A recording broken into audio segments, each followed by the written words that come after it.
programa do Governo para a habitação parece ir no bom sentido, mas a meu ver com impacto limitado, pois parece não incentivar com eficácia a maior necessidade que é a construção nova, massiva e o aumento público e privado da oferta. Como também quanto às duas componentes que contribuem para o custo da habitação, terreno e impostos, não vão suficientemente longe na sua mitigação para que possa impactar no preço final. Quanto às medidas de facilitação de crédito, elas são sempre positivas, mas inúteis se não for possível baixar estruturalmente o preço da habitação, pelo menos para alguns segmentos de mercado, pois não faz sentido facilitar crédito a quem continua a não ter condições de base para adquirir o bem. O novo pacote de habitação é seguramente mais promissor do que o anterior. Dá passos na facilitação do acesso ao mercado, na criação de uma oferta pública e municipal mais efetiva. Mas estranhamente, ao prometer e adiar a redução do IVA sobre a construção, em nada contribui para a promoção e o embaraçamento imediato daquilo que é a oferta imobiliária. Esperemos que esta promessa seja concretizada o mais depressa possível para que este equívoco não torne fatal a falha de rapidez que nós precisamos para o setor da habitação. Olá, eu sou a Maria João Babo e bem-vindos à Partida de Xadrez, um podcast do Jornal de Negócios com Gonçalo Moura Martins e António Ramalho, que de 15 em 15 dias olham para o tabuleiro da economia e analisam as jogadas. Neste episódio voltamos a falar sobre habitação. Já abordamos a falta de oferta de casas a propósito do programa aprovado pelo governo de António Costa, o Mais Habitação.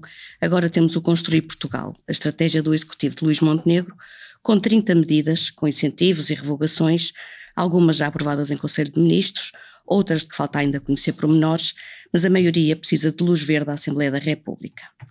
Gonçalo Moura Martins, comece por si e por lembrar que quando falamos pela primeira vez neste tema, defendeu, entre outras coisas, que o Estado podia intervir para resolver o problema da falta de casas de preços acessíveis pela via fiscal, isto é, logo mexendo no IVA, que tem uma taxa de 23%. Este pacote agora fala nessa redução para 6%, mas não avança uma data. Isto faz-lhe algum sentido não haver um prazo para que no fundo dê alguma noção aos investidores e aos promotores imobiliários do que é que podem contar? Não haver o prazo não faz sentido nenhum. Aliás, tem um efeito altamente perverso, que é parar tudo porque toda a gente fica à espera desse benefício, não é? Os 6% já existiam, como nós sabemos, na parte de reabilitação e agora seria estendida, não explicaram como, nem que nível de segmentos ou que nível de construção, em que zonas, etc. Portanto ficou muito por dizer, sendo que é uma medida em abstrato muito positiva. Seria das medidas mais importantes a tomar neste momento? Seria, mas há uma coisa muito importante relativamente a este novo plano, que eu acho que vai, apesar de tudo, num bom sentido, mas o que me parece a mim é que ele não é transformacional no sentido mais importante para resolver o problema da habitação. O problema da habitação só se resolve com um programa de construção massiva, pública e privada, e que atente aos vários segmentos em causa. Nós temos que perceber que uma casa que vá para o mercado acima de 2.000 euros metro quadrado, ou seja, que uma casa de 100 metros quadrados custe mais de 200.000 euros, já é cara para a normalidade e para a média da população. Nós temos que perceber que com um salário médio, hoje em Portugal na ordem dos 1.600 euros, quem empresta, ou melhor, quem peça emprestado 200.000 euros, paga por cada 100.000 euros 430 euros, enfim, vamos parar que deixa, mas já volta disso. Se forem 400 euros, vamos imaginar, para suportar um empréstimo à habitação de 200.000 euros, ou seja, por uma casa que custa 2.000 euros 100 metros quadrados, ele vai pagar 800 euros. Portanto, metade de todo o seu rendimento médio. Portanto, é impossível a gente pensar que um programa que não atinge este objetivo, ou seja, que construa massivamente para este segmento, que é a classe média portuguesa, é a nossa realidade, pobre, mas é a nossa realidade, não vai ter sucesso. Portanto, o que eu acho que faltou ambição no programa, apesar de uma série de medidas dispersas, avulsas, e foi um programa que, apesar de teve o mérito de não ser destrutivo relativamente ao passado. Assim há duas outras revogações, não é? E bem, porque tem a ver com simbologismo de ideologia mais do que eficácia. Por exemplo, aquela do arrendamento forçado, isso não ia ter aplicação, como nós sabemos, mas enfim, eu acho que era importante fazê-lo, porque era uma afirmação ideológica, por mais simbólica que ela que ela seja. Mas eu penso que ele falhou no sentido mais importante, que é um planeamento de prazos e medidas muito claras relativamente ao aumentar brutalmente o edificado novo, porque é a única solução que nós vamos ter para resolver o problema da habitação. No próprio mapa e documento que o Governo apresentou, vê-se o declínio brutal da construção de habitação. Nós tivemos um pico de 120 mil novos fogos em 2002, para uma realidade pico mínimo de 9 mil fogos em 2015 e que pouco cresceu nos últimos anos. Portanto, se não há um incentivo muito grande à construção, que passa por na minha opinião, por duas vertentes: terrenos e impostos, porque a única variável de custo das três, terrenos, construção e impostos, que o Governo não consegue impedir, porque é uma realidade física, é a construção.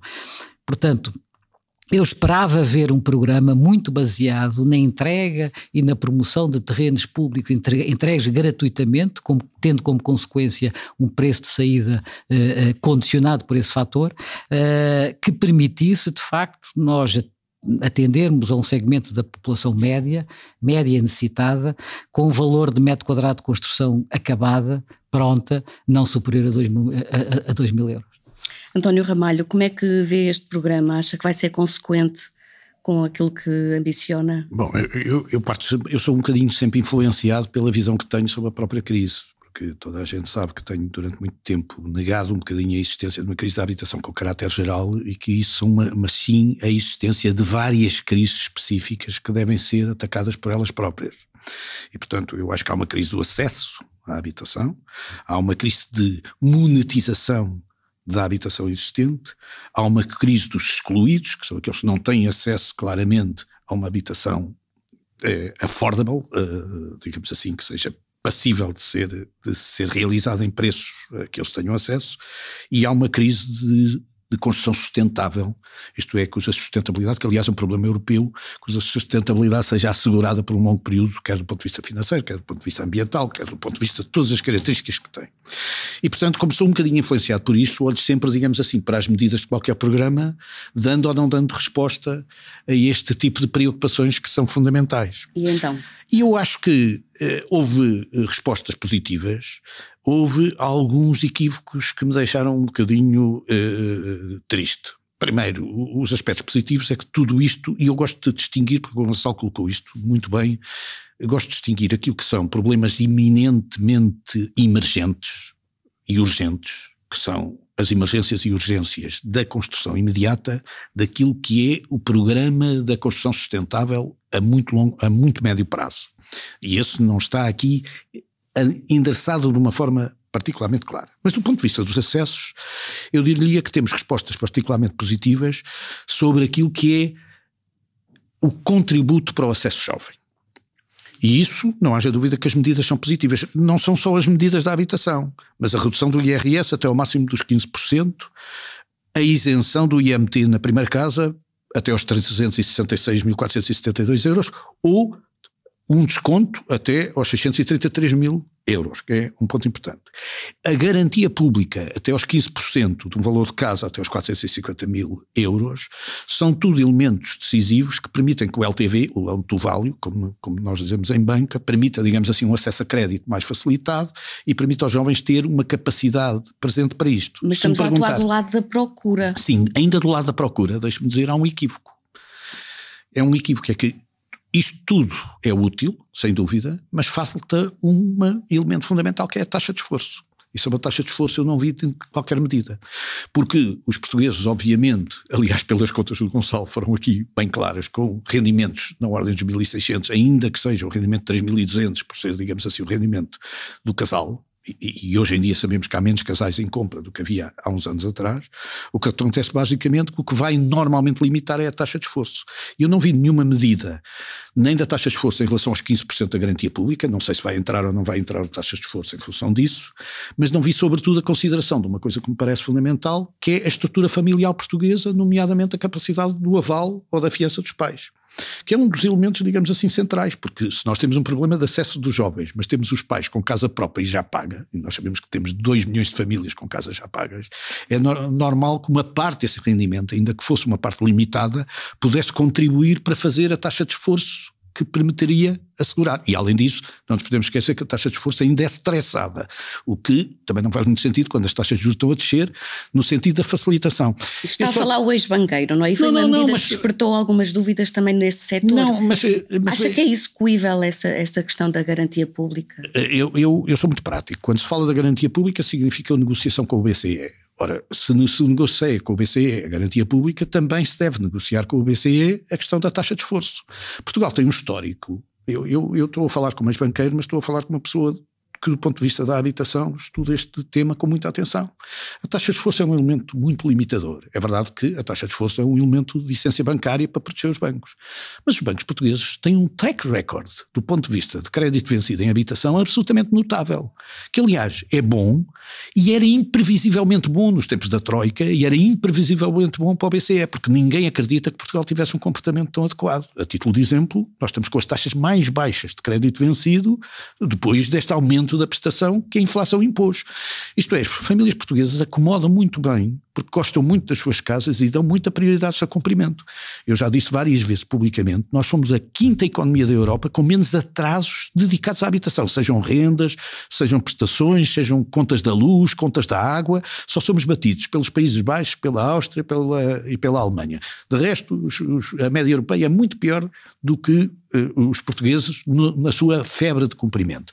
Portanto, fico sempre com um bocadinho de pena de que a taxa de esforço, já que se tem que negociar com o BCE e com o Banco de Portugal, que a taxa de esforço também não faça parte dessa negociação, porque pode ser um limitador. Mas como disse, Maria João tem toda a razão. Isto é do lado da oferta, do lado da procura. E do lado da oferta?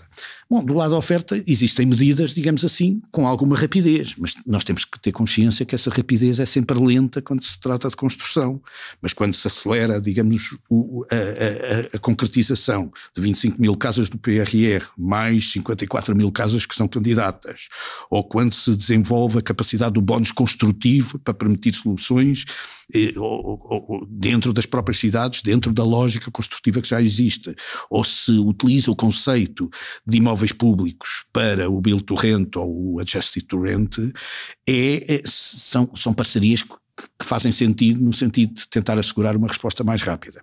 Agora, como lhe digo, isto é para a emergência do acesso. Há outros problemas que são igualmente centrais, como seja o problema dos excluídos, não vamos esquecer disso, e o problema da monetização e do alargamento, digamos assim, das práticas que possam existir sobre as habitações, porque temos muita gente também que neste momento vive com dificuldades e que tem casa própria e que precisa de dar utilidade à sua casa ou criar liquidez sobre a sua casa para que possa viver melhor. Não há resposta para a questão da habitação pública, a habitação social, que continua abaixo dos 2% em Portugal. Era preciso também medidas que atuassem a esse... Era, mas quer dizer, elas vêm do PRR e aí os municípios fizeram um pouco trabalho de casa, porque podiam ter tido mais acesso ou ter elas próprias desenvolvido os seus programas para cada concelho, porque um problema nacional com algum gigantismo, que é o problema dos excluídos e no acesso à habitação, torna-se mais simples quando é dividido por 308 municípios, porque cada um tem uma necessidade de 300 casas, o outro tem 200, os grandes municípios já estão nos milhares, mas quer dizer, é muito mais fácil resolver dividido desta forma do que com um plano gigantesco. E eu acho que há condições hoje, não só por este plano, mas já havia no passado, com o Instituto de Habitação Pública, de que os municípios sejam mais céleres e sejam mais... Alguns precisam de meios, não é? Também de capacidades. Mas repara, vamos lá ver, os principais beneficiados do ponto de vista da receita pública com o boom da habitação foram os municípios.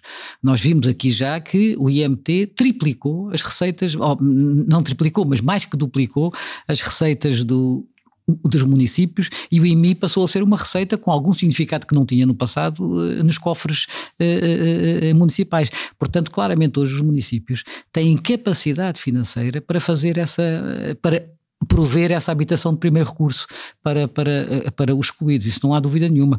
Nós não nos podemos esquecer, por exemplo, indo ao exemplo dos maiores municípios de Lisboa e Porto, têm valores hoje de orçamento público como nunca tiveram na vida, acima de 1 bilhão, no caso de Lisboa, onde é que estão as prioridades?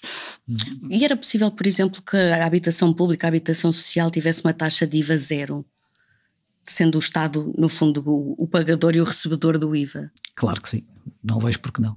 Facilitaria um pouco essa... Eu acho que cumpre o requisito europeu do IVA zero, que é um bem absolutamente de primeira necessidade a quem não tem qualquer capacidade de ela ceder. Portanto, não vejo porque não. Mas em termos, neste pacote, em termos de intervenção pela via fiscal, ver pouca coisa? Não, o problema fiscal é sempre importante, mas obviamente que ele atua sob um custo. O problema é que o custo é base, é exatamente o mesmo tema da facilitação do crédito. Quer dizer, a gente pode facilitar, nós podemos facilitar o crédito ao máximo. Embora eu perceba a questão da taxa de esforço que o António levantava. Mas quer dizer, quando o bem em si já é muito caro e as pessoas em condições normais não o podem comparar, podem-lhe dar o crédito todo, só lhe estão a arranjar um problema para o futuro. Quer dizer, o problema é que atuar sobre o custo. E atuar sobre o custo é construir muito e utilizar terreno público. Isto em relação a esta parte fiscal, António Ramalho, também como é que viu esta questão neste pacote? Bom, eu fui já muito claro no programa anterior que achava que entre as medidas que se justificariam era a redução do IVA. Curiosamente, na altura tinha dito que era a redução do IVA com data limite definida. Isto é, era exatamente o contrário, afinal tivemos data de início indefinida. Também lhe ia perguntar isso, quer dizer, porque a situação da data é temporária ou se é permanente? Eu tinha uma leitura de uma medida temporária, não tenho nenhuma discussão nem nenhum parti-peri contra uma medida definitiva, mas enfim, é uma reflexão que teria que ser feita dentro do âmbito de toda a receita fiscal e portanto isso mereceria, digamos assim, uma análise que eu, com o devido respeito, não queria fazer neste momento. Agora, do ponto de vista daquilo que são as regras naturais sobre impostos indiretos, que sejam eles próprios a promoção do desenvolvimento do processo construtivo, ele tinha muito mais sentido, e era essa a lógica que eu tinha dito, no sentido de definir um prazo, eventualmente 3 ou 4 anos, a partir do qual o IVA deixaria de ser 6% para ser outra vez os 23%, o que significaria uma aceleração do processo de construção. Quando se define, pelo contrário, que o IVA vai de ser 6%, mas curiosamente não se define quando é que ele vai ser de 6%, isso leva inevitavelmente a que as pessoas adiem, porque têm que adiar, porque estamos a falar de uma diferença de 17% no custo, portanto do ponto de vista concorrencial ninguém vai construir 17% mais caro do que aquilo que pode construir daqui a algum tempo. Portanto é um assunto que estou certo que vai ser corrigido com o tempo, porque é inevitável que tem que ser corrigido do ponto de vista técnico, sob pena, digamos assim, de aquilo que é o objetivo central, que é construir mais, e aí estamos os dois de acordo, não ser adequadamente desenvolvido. Eu acho que o resultado pode ser exatamente o inverso do que se pretende. Não. Vamos, nós estamos a falar de dois assuntos que me parecem, eu há bocadinho tentei falar nisto, que é dois assuntos que me parecem os dois compatíveis, mas os dois têm que ser muito bem integrados. Um é o objetivo imediato de tentar fazer uma oferta um bocadinho mais alargada. E esse objetivo não é fácil. Não é fácil porque construir de uma forma mais alargada não é fácil. Obviamente ter as autarquias é fundamental, porque são 308 donos de obra a trabalhar, digamos assim, consistentemente, ou promotores de obra a trabalhar consistentemente para um objetivo que é o alargamento da oferta. É absolutamente essencial as parcerias público-privadas que foram aqui definidas, ainda que não estejam num contexto, digamos assim, muito claro ainda como é que elas são feitas. É essencial desenvolver habitação pública em cima dos bens do Estado, de uma forma muito clara, mas tudo isso são passos importantes, mas que só se tornam definitivos se dermos resposta àquilo que o Gonçalo iniciou esta conversa, que é nós precisamos de habitação acessível. E precisamos de habitação acessível numa altura em que é difícil que essa habitação acessível surja. Primeiro, é difícil que essa habitação acessível surja porque os custos estão cá, sejam os custos dos solos, sejam os custos fiscais, seja o custo de construção e sobretudo porque infelizmente os custos de construção neste momento devem-se menos a material e muito mais a mão de obra.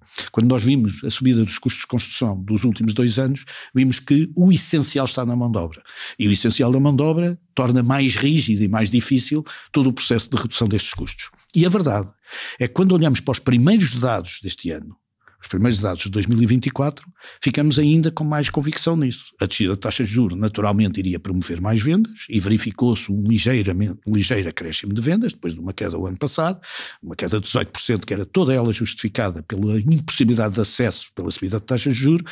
Agora, obviamente, se viu um crescimento ligeiro, mas um crescimento de preços que foi de 4% no trimestre. Ora, eu tinha previsto 5% para todo o ano. vou ser muito sincero. Portanto, começam a estar já fora de mercado logo no primeiro trimestre. E esta subida de 4% não é seguramente uma boa notícia para resolver os problemas de acesso.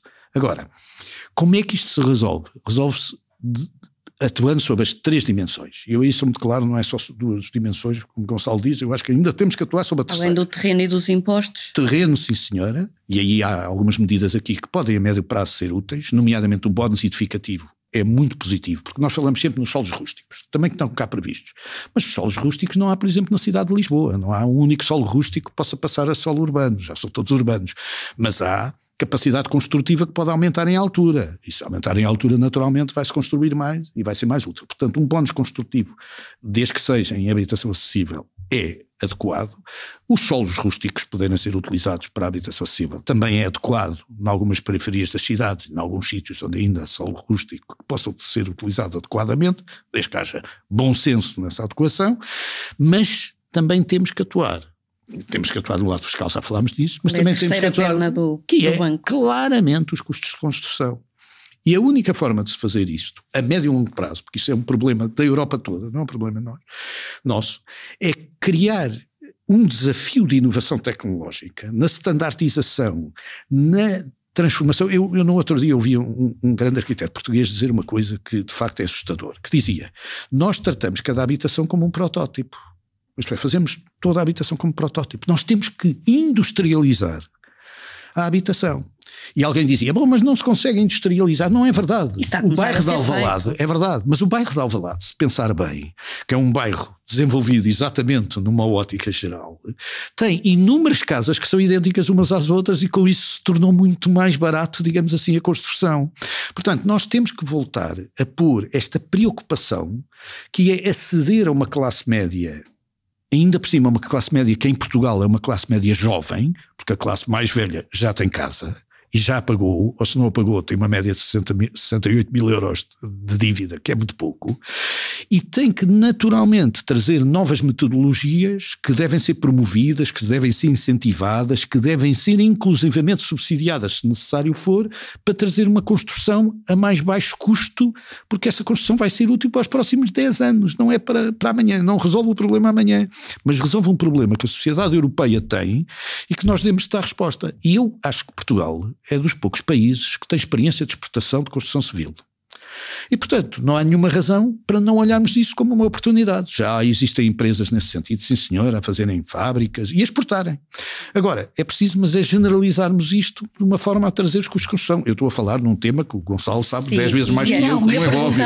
Mas eu acho que é fundamental do ponto de vista teórico. Se isto é factível, é o papel que o setor tem que ter. Se as empresas de construção também têm aqui um papel a desempenhar. Mas vamos lá ver, os construtores constroem aquilo que lhe pedem, não é? E o problema é da educação muito mais dos promotores e dos arquitetos e dos projetistas do que propriamente da indústria da construção, porque a indústria da construção quer standardização, que é muito mais simples para ela. E tudo o que nós possamos fazer fora do estaleiro de obra, não é? Melhora a produtividade, é muito mais económico e é muito mais gerível do ponto de vista do planeamento.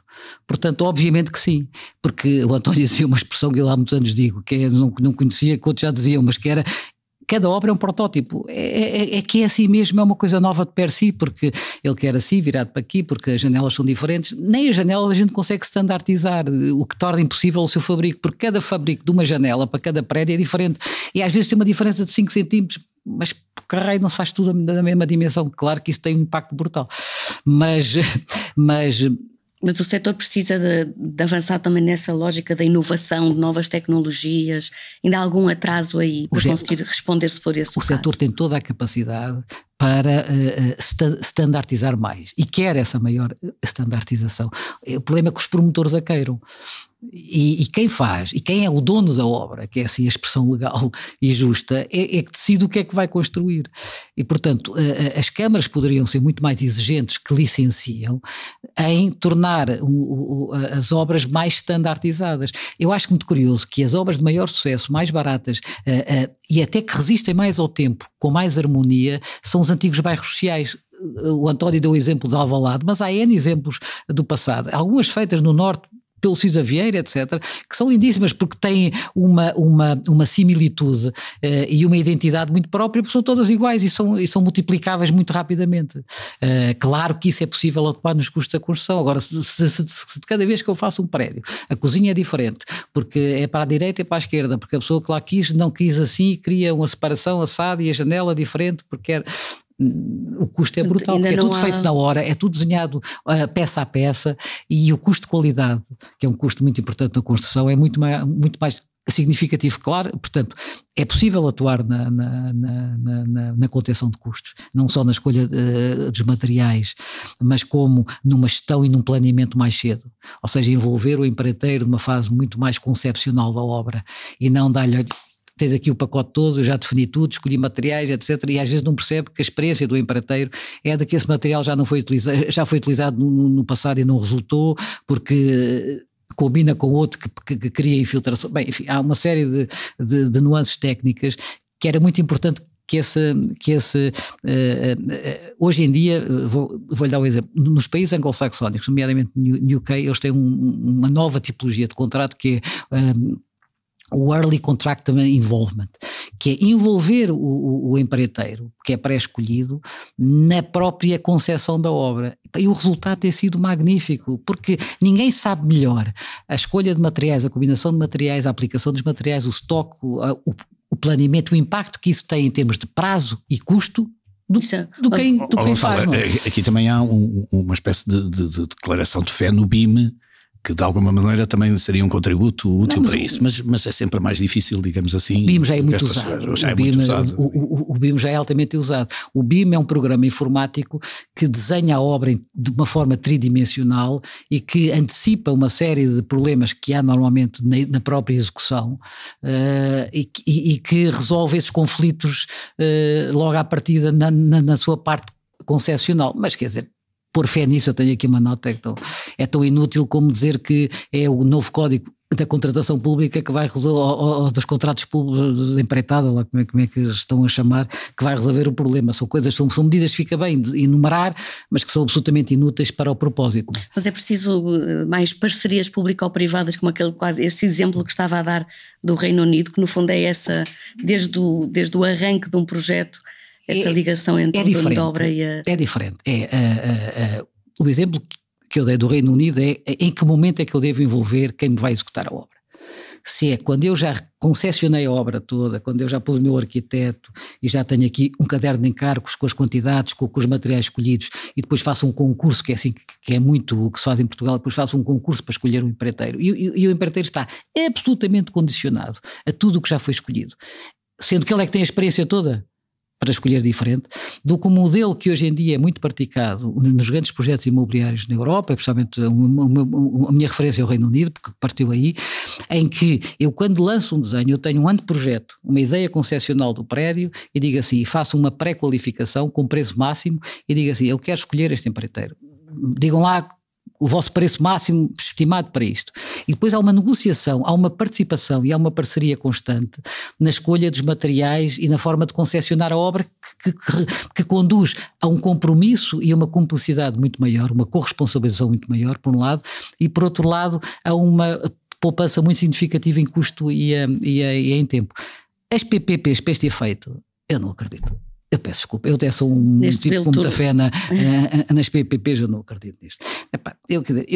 O modelo mais rápido, que já foi testado no passado, é o Estado chamar alguém, eu tenho aqui este terreno e neste terreno você pode construir 1000 fogos, diga-me lá qual é o seu preço de venda final. Por exemplo, você não tem que pagar o terreno, e diga-me lá quanto é que vai vender a casa por tipologia, por metro quadrado, seja o que for.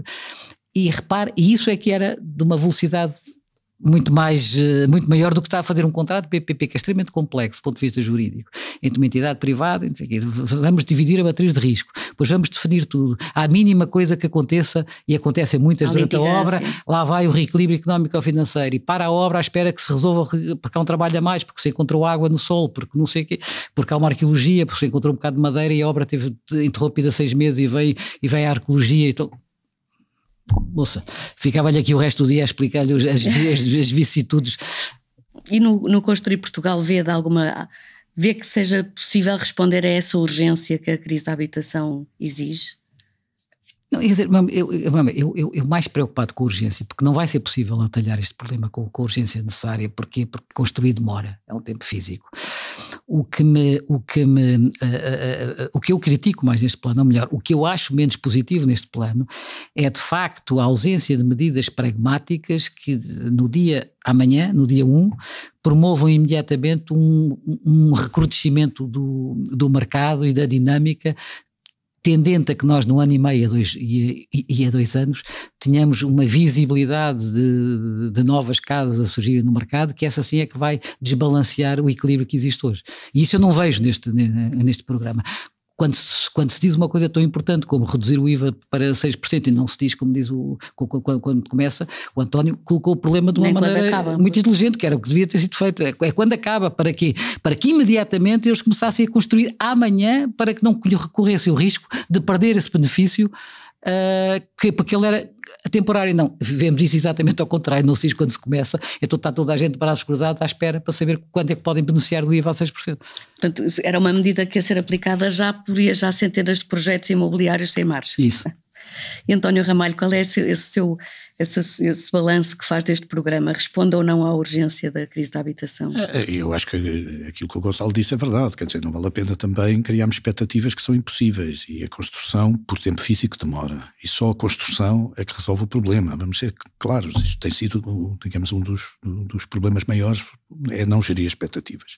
Eu acho que neste programa o fundamental eu sou muito mais positivo que o Gonçalo sobre a avaliação que falo dele, a despeito de achar que estes equívocos têm que ser resolvidos, a taxa de esforço pode ser resolvida, o IVA tem que ser determinado, o momento em que começa, enfim, mesmo que não haja momento para acabar, porque não vou dizer que tem que acabar necessariamente, mas devia começar rapidamente para que permitisse que não houvesse desfazamento concorrencial entre aqueles que arrancam hoje ou aqueles que vão arrancar de outra forma, e estamos a falar de IVA com regras bem claras, porque aqui o IVA parece que é só para aquela habitação que é custos controlados, e portanto há que definir muito bem as regras para que também quando se entra neste processo saiba nisto.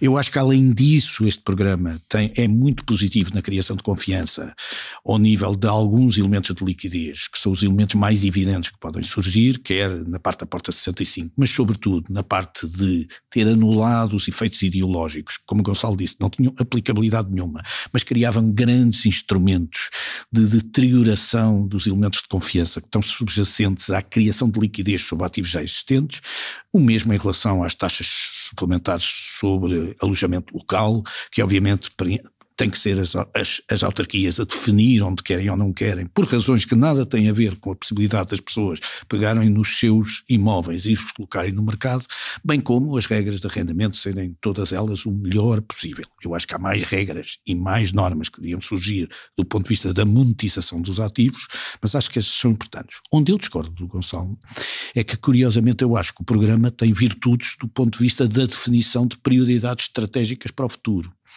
E sobre isso é que eu não sou tão negativo. Primeiro, acho que as parcerias público-privadas, eu e o Gonçalo estamos viciados em parcerias público-privadas de elevada dimensão e complexidade. Mas a verdade é que qualquer edifício, por mais pequeno que ele seja, é um project finance, isto é um edifício que se financia e depois no final só a sua venda é que consegue pagar o financiamento. Não se pense que se consegue fazer um edifício que ele depois seja pago pelos belos olhos do seu investidor, não, é pela venda deste edifício. E, portanto, é perfeitamente possível fazer parcerias público-privadas muito standardizadas para modelos de project finance sejam transferidos. Pode ser mais difícil ou mais fácil, mas a verdade é que eu acredito que seja mais fácil que difícil. Depois, também acho que um dos elementos centrais é, de facto, analisarmos o código da contratação e o código de construção.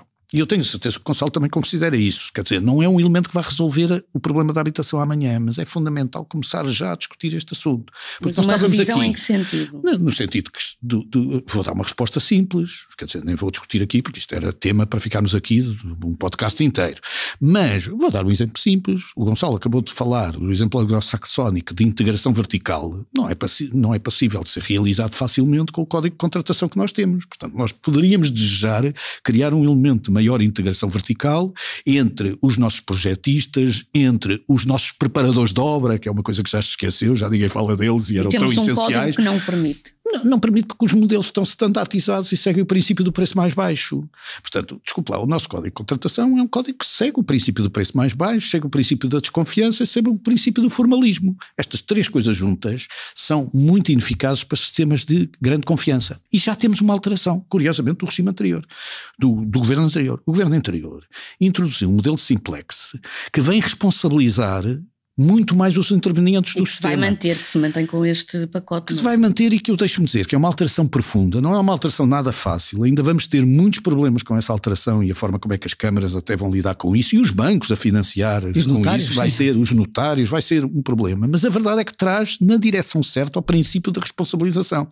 Esse princípio de responsabilização, na minha opinião, nem é útil pelos efeitos imediatos que tem, é útil pelos efeitos mediáticos que vai ter. Mediatos que vai ter, não é mediáticos, mediatos que vai ter, também vai ter os seus mediáticos. Imediatos. Não, é aqueles que vão ser diferidos no tempo. E os efeitos diferidos no tempo é que vai levar uma maior integração entre as diversas especialidades verticais nesta cadeia de valor, porque esta cadeia de valor está muito separada e mal, e o Gonçalo deu os exemplos disso, quer dizer, se nós integrarmos esta cadeia de valor de uma forma muito mais presente e eficaz, nós vamos ter construção com certeza mais barata, construção com certeza mais standardizada e construção até mais rápida. Seguramente mais rápida. Seguramente mais rápida. Só que mais eficiente, sim. Vai ser difícil. Porquê é que eu acho que isto é um ponto importante, Maria João? É um ponto importante porque eu tenho medo que a habitação perca um bocadinho da sua prioridade com o tempo. Nós, durante este ano, não se esqueça, andámos a falar de habitação todas as primeiras páginas nos jornais. Agora, quando tivermos a prestação já foi de 426 euros, vai passar seguramente no final deste ano para 410, 400. O que significa basicamente que cada português vai ter um alívio de 200 euros na prestação. Depois, no próximo ano, nós fizemos no último podcast, falámos sobre as taxas de juros, portanto no próximo ano ainda vai descer mais algum bocadinho. E com este alívio, numa altura em que ainda por cima há uma inflaçãozinha, ainda que seja barata, aquilo é que de repente a habitação deixa de estar na primeira página. E os problemas da habitação não são problemas que se resolvem de emergência. Nós estamos a tentar agora soluções mais rápidas. Mas a verdade é que são problemas, na essência, que se desenvolvem com tempo. E algumas destas 30 medidas que surgiram são medidas interessantes até para criar ou não mercado. Por exemplo, casas de função, que é uma coisa interessante. Não é uma coisa para responder à urgência. Não responde imediatamente, mas se calhar é um conceito mas é um tema particularmente interessante. Que eles alteravam o PDM. E era uma realidade do passado, do Estado Novo, que com a Revolução acabaram. E portanto que nós temos que hoje em dia pensar, sobretudo quando estamos a trabalhar com mercados mais diversos e mais diversificados e mais móveis, as casas de função, por exemplo, não têm um valor. Portanto, eu acho que nestas 30 medidas há muitas medidas que são muito interessantes de desenvolver. Há muito positivo na redução, digamos assim, do ónus que havia ideológico sobre o anterior plano, e há positivo de algumas das medidas concretas do ponto de vista da procura. O que é que eu fico sempre com pena? É que eu gostava de dar uma nota muito positiva se houvesse um IVA já introduzido e se houvesse uma taxa de esforço já em vias de ser negociada, se bem que eu reconheça que essa negociação vai ser seguramente dura. Agora, há estes pequenos nadas, às vezes podem prejudicar, parecem que são nadas e são muitos, porque de facto neste momento não há construção previsível, porque ninguém vai construir com 17% de custos mais elevados. Esse é o tema, mas esse é o tema, vamos lá ver. Eu acho que as pessoas conseguem gerir as suas expectativas a 1 ano e meio de vista, 2 anos. Se virem que as coisas estão a acontecer. E é isso e é isso que custa perceber e que custa antecipar. Mas só falta o last mile. Não é, mas António, tu se vires o programa do anterior governo e tu dizes assim, a construção aumentou muito, vê os pedidos de licenciamento. Não aumentou nada, de forma relativa. E aí não havia sequer nenhuma mexida nos impostos. Por isso é que esta medida de urgência, as casas não vão criar-se e inventar-se para amanhã, elas não é possível. Mas se começasse a ver imediatamente no terreno de construção, e se as pessoas pudessem começar a comprar na planta, e a ver e a analisar projetos, e a perceber que eles vão acabar, e que há uma promoção entre a Câmara e este promotor privado, e a cada vai sair este preço, e eu já posso comparar. Essa expectativa criava logo o esvaziamento deste problema, mesmo que as pessoas tivessem que esperar, como vão ter que esperar, 1 ano e meio a 2 anos. Porque cada mês que isto não acontece é um mês adiado, porque os 2 anos de construção não se vai reduzir 20 meses, 22 meses, um bocadinho menos, etc., mas não se vai reduzir muito. Portanto, o início é que é importante criar-se essa dinâmica, porque isso é que vai dizer que nós vamos ter o problema mais resolvido e mais mitigado daqui a 2 anos. E o Governo fala no fim até ao fim da legislatura, o que também é um conceito que ninguém sabe muito bem quanto tempo demora, não é? Em teoria são 4 anos e meio, mas vamos admitir que com este ou com outro governo, esses 4 anos e meio cá estão. Mas eu volto a dizer, é importantíssimo começar a ter projetos no terreno e as medidas... Isso era um sinal para pôr já imediatamente o mercado a funcionar. O público, de entrega de terrenos públicos imediatos já lançados, com dimensão. Sim, mas isso há aqui algumas medidas que podem, digamos assim, dar resposta a isso, nomeadamente aquilo que seja a aceleração das casas PRR, da aceleração daqueles quadros que não estavam no PRR e que podem vir a ser absorvidos. Isto é, eu acho que aí, eu percebo o que a Gonçalo diz e diz com razão, mas o ponto para mim é, eu acho que o pacote cria confiança, tem estes, na minha opinião, estes 2 problemas que aliás são de índole diferente, um deles é uma coisa difícil, o outro parece-me que é uma decisão, digamos assim, mais de caráter orçamental, que deveria ter assumido uma prioridade, não assumiu, dá a sensação que é um bocadinho essa a visão que nos surge no programa, mas a verdade é que na essência, digamos assim, o programa traz aparentemente confiança ao sistema desde que isso seja resolvido, e eu espero que isso seja resolvido de uma forma clara. Agora, não tínhamos dúvidas que há outras questões de essência que têm que ser resolvidas adicionalmente. Se for resolvido a grande vantagem, e aquilo que o Gonçalo está a dizer, eu queria sublinhar porque eu concordo muito com este aspecto, que é, se nós estivermos de repente no terreno mais oferta, vocês podem me vir a dar razão de que de facto os preços podem só ter subido 5%, isto é, terem subido 4,4% no primeiro trimestre, mas depois estabilizarem. E nós precisávamos que os preços estabilizassem.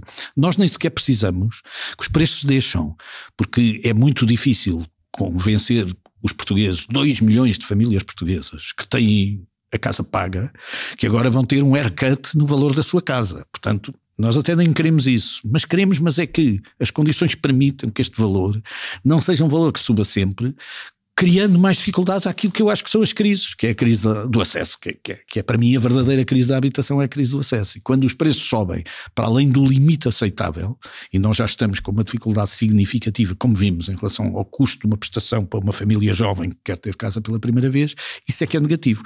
Travar isso é esta percepção da rapidez com que a solução acontece. Agora, eu acho que no resto, as medidas no seu todo têm um conjunto amplo de soluções, algumas delas também dependem de discussão prática, quer dizer, quando nós falamos Bill Torrente sobre imóveis do Estado, temos que ver a percepção prática disso, mas se encontrarmos soluções práticas e soluções muito rápidas para que alguns edifícios em que o Estado possa dar o exemplo sejam colocados no mercado, Gonçalo, vamos ser sinceros, é um bom sinal, claro, em relação àquilo que são as medidas que nós precisamos. Eu acho que, vamos ver, o programa tem harmonia. E eu acho que, como tu dizes, ele pode ter um efeito condicionador do mercado a médio e longo prazo muito positivo, isso estamos de acordo. O problema é que esta emergência do imediato, que não é para amanhã, não vai haver casas para amanhã, é para daqui a 2 anos, não está a acontecer. Isso é que é importante, ganhar rapidamente tração e dinâmica, e as pessoas só vão ter a percepção que as coisas vão mudar e que o seu problema vai ser resolvido se começarem a ver que isso está a acontecer e começarem, olha, um projeto novo para sair, eu moro em Alcácer do Sal, um projeto novo, vamos lá visitar, que está pronto daqui a 1 ano e meio. Começarem a ver a habitação a ser construída no terreno. É assim que as coisas, e nessa altura, quando as pessoas começarem a ter essa percepção, é quase como se o problema tivesse resolvido. Ok. Esta partida de xadrez acaba novamente empatada, é a altura das sugestões. Gonçalo Moura Martins quer recomendar um livro. Quero, que já li, enfim, as recomendações todas eu vivia-as e li-as, portanto não podia ser de outra maneira. É o livro que foi agora publicado do Gabriel Garcia Marques, envolto em polémica, enfim, o Vemo-nos em agosto. Ele morreu em 2014, como sabemos, com 87 anos, e ele ganhou o prémio Nobel em 82, e é uma coisa muito, muito interessante, porque este livro ele deixou inacabado, com vários originais, todos, e ele deu-se expressamente que não queria que o livro fosse publicado à mulher. E a Mercedes, que era a mulher, morreu em 2020 e sempre cumpriu este desejo dele. Os 2 filhos do casal agora é que decidiram publicar o livro, porque disseram que não houve qualquer alteração relativamente ao que ele tinha escrito, e em boa hora o fizeram, porque o livro relata a vida de uma mulher com um casamento de 27 anos, mãe extremosa de 2 filhos, professora, Ana Magdalena de seu nome, e que todos os anos viaja sozinha para uma ilha das Caraíbas onde a mãe está enterrada. Vai homenagear a mãe todos os anos, em agosto. Por isso é que vemos em agosto. Essas viagens que são importantes e emocionais para ela tornaram-se uma escapatória sensorial traduzida em noites fugazes, partilhadas com desconhecidos, mas sem perturbar, muito curiosamente, até reforçando o alicerce da sua vida familiar. É um romance muito bonito, estranho e paradoxal, mas em que revisitamos, para quem conheça, a identidade clara de Gabriel García Márquez. António Ramalho, também é um livro que vai sugerir hoje. É verdade, depois de uma sugestão tão boa do ponto de vista de Gabriel García Márquez, eu vou sugerir um livro técnico. O Gonçalo já sugere um livro que já terminou, eu sugiro um livro que estou a ler. Porquê é que eu o faço? Porque no momento em que estamos a conversar, a verdade é que está a ganhar dimensão a questão da inteligência artificial de uma forma muito clara. E está a ganhar dimensão de uma forma também muito democratizada. Está a sair uma release nova do ChatGPT, tudo isto é muito normal, só que desde que a OpenAI foi investida fortemente pela Microsoft, a verdade é que este ChatGPT traz algumas novidades completamente diferentes daquilo que nós estávamos habituados e com um nível de sofisticação muito grande. Permite já não a resposta, mas a explicação, o que significa que podemos pedir, inclusivamente, que nos dê lições ou nos leve a pensar num determinado sentido. Isto é, uma generativa de coaching, permite a conversa direta entre inteligências artificiais de telemóvel para telemóvel e permite que algumas funções sejam totalmente passadas para a inteligência artificial e para sistemas eletronizados, nomeadamente call centers, o que cria, digamos assim, dúvidas na sociedade muito importantes. E o livro é sobre isso? O livro que eu sugiro, e que estou a ler, é um livro muito interessante porque é um livro do Isqueté, que foi escrito há cerca de um ano e, portanto, que é um livro em parceria, mas que são nada mais, nada menos que 88 vozes sobre a inteligência artificial. Portanto, não é uma opinião, são muitas opiniões, 88. Eu não sei se estou na 44, mas, portanto, estou a meio das múltiplas opiniões. Vale a pena analisarmos estas opiniões, porque nós vamos precisar de configurar também o nosso modelo de avaliação técnica, onde temos que aprender, política e ética sobre as dimensões que a inteligência artificial traz, que, na minha opinião, são uma verdadeira revolução na forma como a sociedade se vai organizar. E isso obriga-nos a estar atentos. E, portanto, eu sugiro que vejam as 88 vozes. Muitas delas vão concordar com elas, outros não vão concordar, como aconteceu comigo. Mas ajudará a formar opiniões. Mas ajuda a formar a opinião de uma forma diversificada, de uma forma ampla e de uma forma dispersa. Bem haja o Isqueté por ter publicado estas 88 vozes e por eu ter a oportunidade de já ouvir metade delas. Esta foi a Partida de Xadrez, um podcast que pode ser ouvido no site do Negócios e nas principais plataformas. António Ramalho e Gonçalo Moura Martins voltam daqui a 2 semanas a colocar as peças em cima do tabuleiro.